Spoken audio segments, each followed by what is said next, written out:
And it's like, yeah, that's actually one of the things that's going to be interesting because as I jump into certain games outside of the hype cycle, it's like that's really kind of I think a better measure of like the quality of the game as opposed to like, oh my gosh, we're all playing this and everybody's excited, and it's like, okay, yeah, I'm still playing this game. Like jumping into Helldivers 2 now, yeah, absolutely, if you haven't done it already. But you are going to miss out on some of those windows of just general gamer excitement. What do you think takes it? Because you haven't played Black Myth. I do think it's Black Myth Wukong, and okay. I think it's I'm super confident about that, just given the popularity of that game. Yeah. I don't get it, but I'm reading the tea leaves, and it's going to be Black Myth Wukong. Dude, this was like one of the best games I played this year. Yeah, like, and that's where it's really like good. It's really good. It should have been nominated.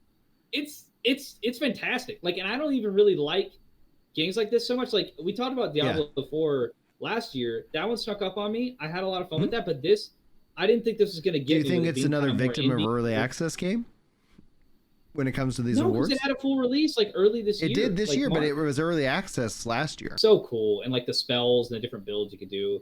I just had so much fun with it. So wanted to shout that game out. And I think it deserves to be there way more than Stellar Blade. Way more than Stellar Blade. Yeah, I think V Rising not on the list.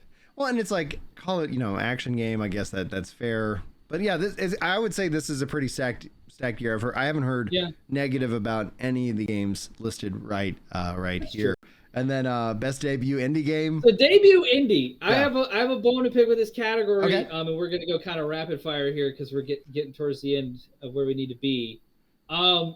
Pacific Drive, man. I reviewed that game.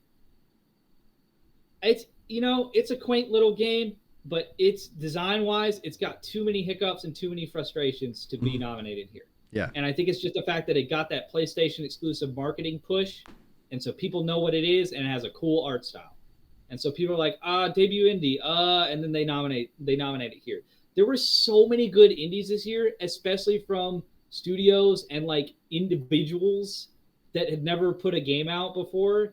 And Pacific Drive and Mandaloids and even Plucky Squire. There are some games out there that deserve to be here more. For instance, I got the opportunity to play Ultros. I got sound by accident. I got the opportunity to play Ultros earlier this year.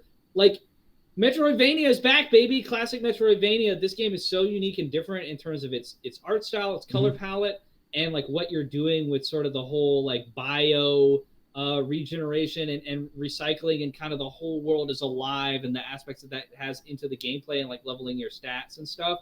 It was stage last year that just because that happened, people know what that game is. That came out and are in the high 80s this year as far as like what their overall review score average is, and this game is one of them.